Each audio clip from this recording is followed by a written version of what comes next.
We had a founder that's at seed stage. A few years ago, he beat a company in the finals that was Series B because the founder market fit was there, and he knew how to weave all these aspects together to make a compelling story. And that's one thing I've noticed with every winner so far. They're very good storytellers. So it's very standard, but storytelling is not as easy as one would imagine.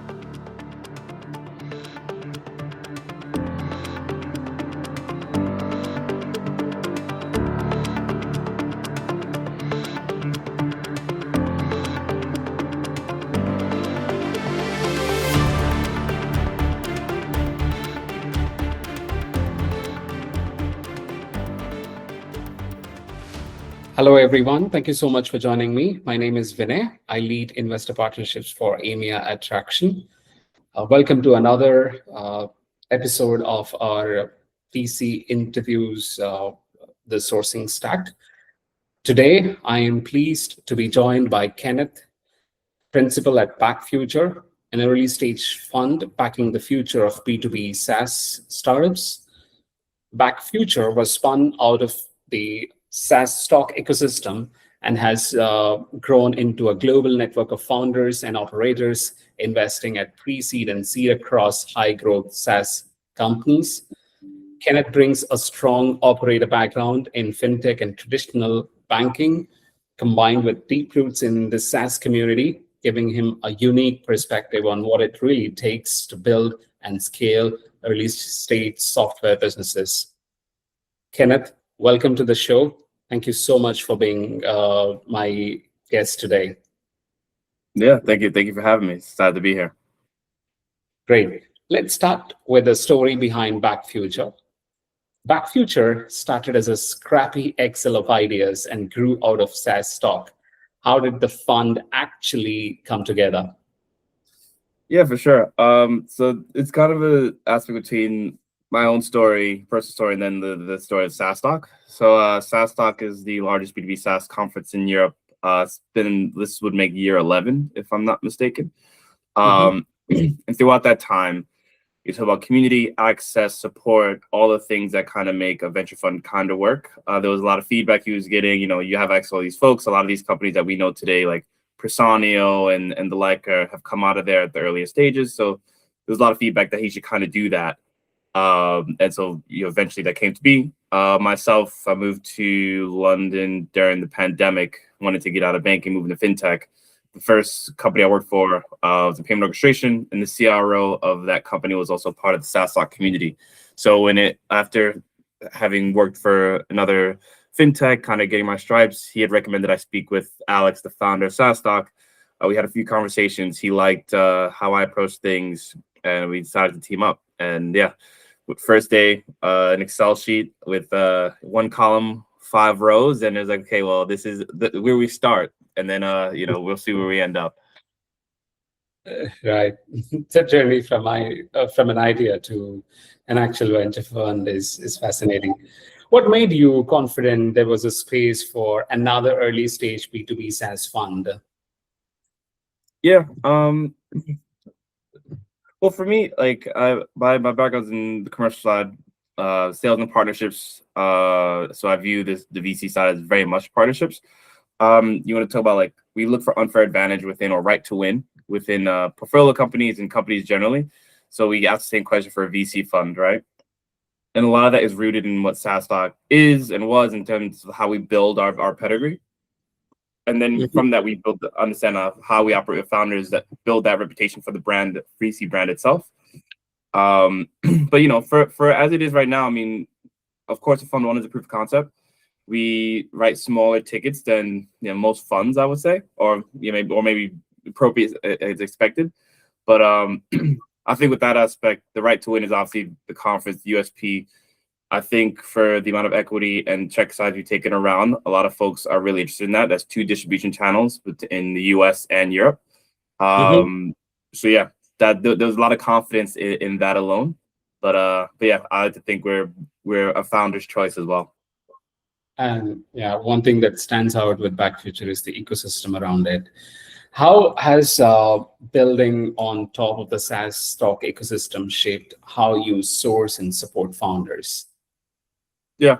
Well, as I just mentioned previously, the aspect of the distribution channels helps.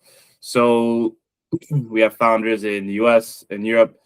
So for those one in the US go to market or a US funding round, they could come down to Austin with us. Obviously, we have investors coming from Chicago, Austin, of course, San Francisco, and New York.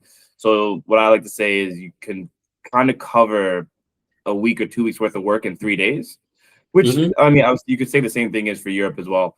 So that's kind of been I like to think of it as a joint custody situation. I would imagine like a lot of the other companies or VCs at that time deal with them more often, but once we get time close to that conference time, we're spending a lot of time with them and then a lot of time on the ground. And then they go up business as usual. But between those two conferences times, a lot of that help is from a commercial aspect, filling pipeline, making introductions and things of that nature, which Great. is standard. Great. Let's talk about what you think actually look for when meeting founders early. At pre-seed and seed, what matters most to you, founder, product, or early traction? Yeah. Traction is a weird one. It can be a weird one. But there's a few more things that go into like ACV and market and all this other stuff. But I mean, of course, if we're doing pre-seed and seed, it has to be the founder. We had this idea of doing, concentrating at seed, but as we're kind of doing some reporting, I realized most of our deals have been at pre-seed. But then also, I think there's an aspect of today's pre-seed is what yesterday's seed used to be as well, from a traction and product maturity standpoint. A lot of this having to do with AI, and also I think that's why the traction component can be a hard one to answer as well. But a short answer would be founder. But yeah. Right. And sometimes the strongest signals show up much earlier than revenue, right? What's a strong early signal in B2B SaaS that many founders underestimate? Yeah. Proximity to customers and the frequency of communication. And like you said, that doesn't necessarily mean revenue. Mhm. Pilots are important, and it's like, who this pilot with? What does this cadence of communication look like? How does this inform the product development and at what velocity? I think that's the aspect that I kind of look for the most, because if you could just very well be building for the wrong thing. I mean, there's many times I speak to founders say, "Oh, we're not yet speaking to any customers because we want to make sure we get the product right." I'm like, well, the guy over here has a signed pilot, maybe a paid pilot, and he might not have the same experience, but he knows exactly what the people are asking for. So that community proximity to customers, I think that's going to be a standard one. Right. You've also seen startups from the operator side before becoming an investor. You've worked in fintech and traditional banking. How has being on the operator side influenced how you evaluate startups? Yeah. I'd say and it's probably just also the general difference between early stage and late stage, but I really just want to see what the execution is, how the fast are moving. So usually I'll just ask like, all right, well, we started this business. How's it going so far? Also wanting to know why they've taken the route to do this. Question I ask, like, we see a lot of problems and challenges in the world. Why did you choose to stop what you're doing to go after this one? And usually, like, I would want to hear something compelling that's like, it's not just a fad. Right. So that's kind of what I would kind of look for. And also, you say, how's it going so far? When you can hear that excitement of, each milestone they hit, they tell you about what it was, why they got there, what the challenges, and you could kind of hear that excitement in there. That's kind of what I'd like to hear. But people are different at times. It comes out different ways. Right. And when founders start approaching investors for their first round, what's a common mistake SaaS founders make when raising their first round? Yeah, they don't have the story right, and I think that's kind of just the main thing. I mean, I don't think every deck needs to be, a massive grand affair looking like with all the animations and stuff. You can have a very simple deck with a very simple message. But it's also how is that message told in person, via text, whether it's LinkedIn or WhatsApp or email or whatever. I've noticed that there's no succinctness to the message. It's not very clear, and then like we're using a lot of jargon. I've actually just noticed something recently. It's like I'm getting a lot of messages like we're an AI powered so and so, and like I mean, this day and age, you're AI powered until proven otherwise. So I just have to assume you're AI powered, but Right. which also comes to you're limiting your time on what it is that you're able to really tell me in terms of what you're doing. So. Right. Great. Now, another interesting aspect of BackFuture is how community plays a role in your strategy. Like BackFuture seems deeply community driven. How important it is the community in venture today? Yeah, I think this how we win deals. To be completely honest, that's how we gain access. Folks see, every 2 times a year, you're able to come out and meet people, people from companies that would be very hard to get to, become very accessible. And like versus saying, oh, we want to have a call, you can have a coffee with them on site somewhere in person to really build that relationship. And meeting new customers, and new investors, and that's what everyone always likes to hear. And it's always that recurring aspect that you can expect. So we've also had founders that have planned their raises around the conference. So they announce their raise or they announce coming out on site there. So it's been really, really helpful. Got it. Now, does being close to events like SaaS Talk give you an edge in seeing trends earlier? I like to think so. So I run the pitch competition for the conference. So, 2 times a year, I get to see what early stage companies are kind of coming out, what they're building, how they're building. So yeah, I'd like to think so, but like anything else, it's a lot of noise, and you try to figure out who's doing what and try to make sense of it all. Sometimes it just takes a few days of reflection afterwards. Right. You run pitch competitions with significant prize capital. What separates the founders who win from those who don't? Yeah. Yeah, I mean, it comes back to what I mentioned before about the story. I mean, we had a founder that's at seed stage a few years ago. He beat a company in the finals that was Series B because he's in an interesting space, founder market fit was there, and he knew how to weave all these aspects together to make a compelling story. And that's one thing I've noticed with every winner so far. They're very good storytellers, which again translates to many things. How are you gonna close your round? How are you gonna get new customers? How are you gonna build the employee base that you want? And how are you gonna really bring on those strategic partners? So it's a very, I would say it's very standard, but storytelling is not as easy as it one would imagine, I guess. So one thing that you look for is the ability of storytelling, right? That's yeah, of course, yeah. Right. Let's zoom out a bit and talk about the broader SaaS market. SaaS, AI, and market evolution. There's a lot of discussion about whether SaaS is dead in the AI era. What's your take? Yeah.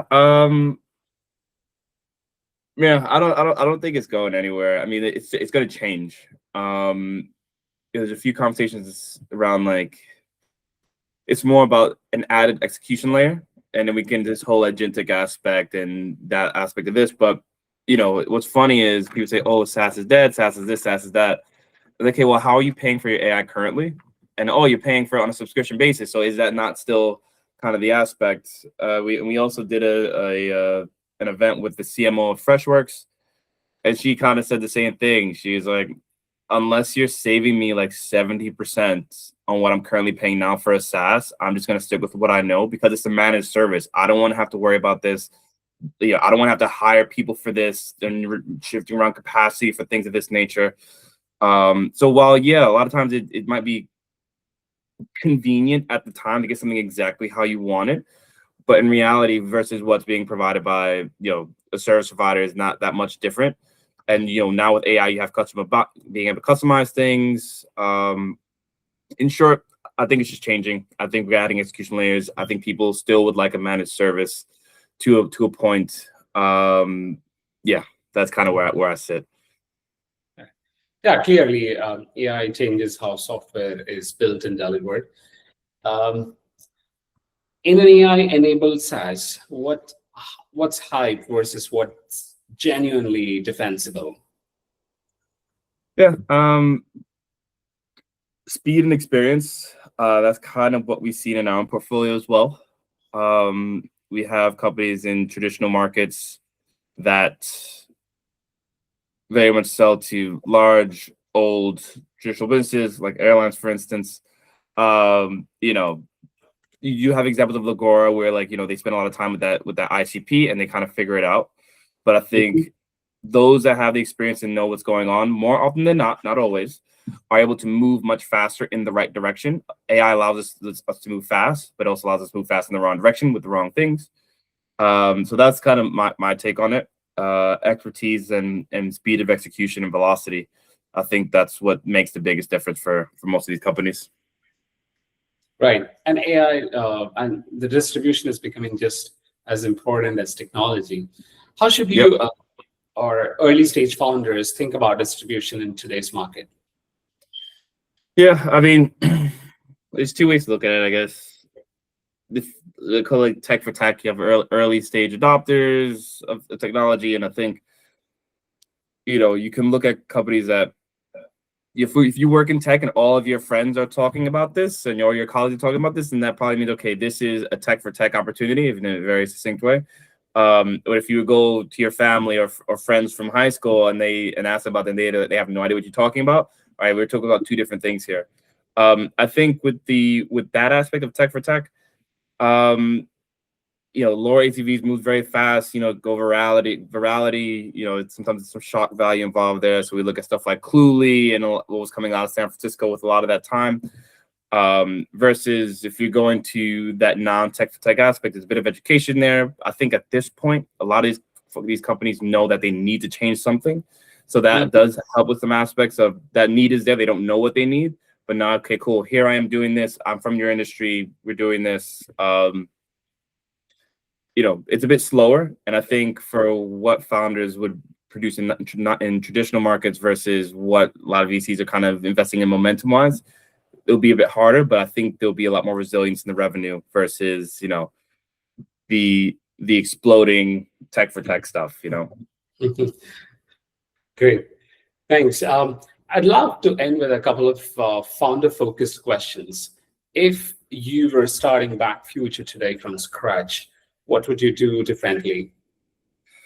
Yeah, I mean, it's hard to say because it's definitely coming in as a blank slate and learning a lot of different things. I would like to think I was very flexible in terms of my learnings and how we kind of worked with the fund at the time, but I think that'll probably be the biggest thing. It's remaining flexible and still being flexible.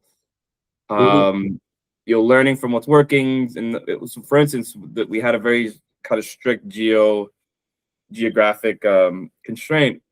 But we kind of shifted that around after so long because you see where your deals are coming from. You're seeing where the quality is coming from. And if your job is to get into the best deal, then what really matters and what's really a blocker versus what's a guardrail, So I think kind of that's probably the biggest aspect. Right. And finally, for founders thinking about raising in 2026, what should they focus on before speaking to investors? Probably you can be very specific to SaaS as well. Yeah, focus on being able to tell your story without jargon. I think that's really good.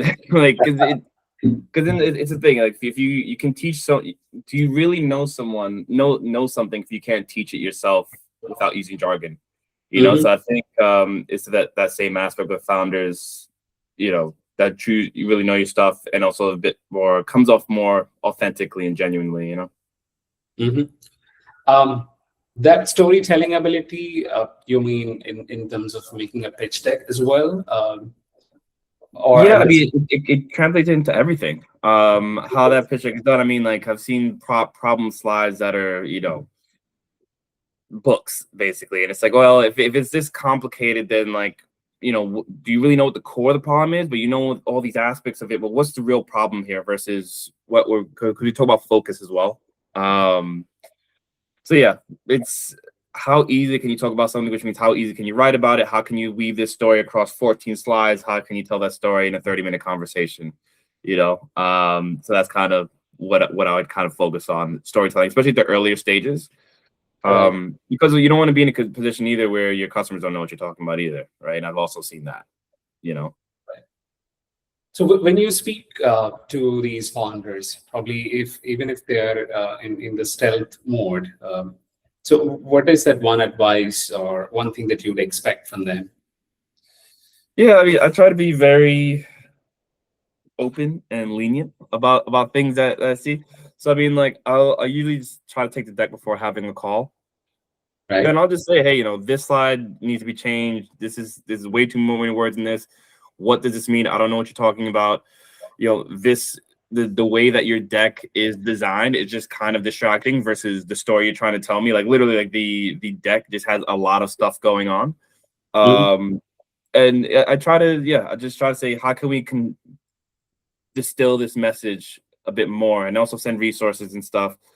But yeah, I mean, I don't expect everything to be perfect, but I try to help where I can. Everyone doesn't have to take feedback, but Great. Ken, this has been a really insightful conversation. It was great to hear the story behind BackFuture and how it all started as a simple Excel of ideas evolved into a global network of founders and operators investing in the future of B2B SaaS. I particularly enjoyed your perspective on what truly matters at the early stages of building a company, from identifying strong founder signals to understanding the importance of distribution, community, and the storytelling abilities. Your insights on how SaaS landscape is evolving in the age of AI and founders and how founders should think about building defensible products and GTM strategies were valuable.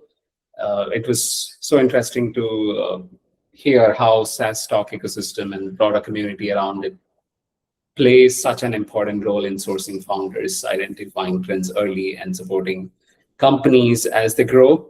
Thank you again for taking the time to join us and share your perspective. We look forward to seeing you in the next generation of SaaS founders as the BackFuture continues to back and support. Thank you very much. Yeah, thank you for having me.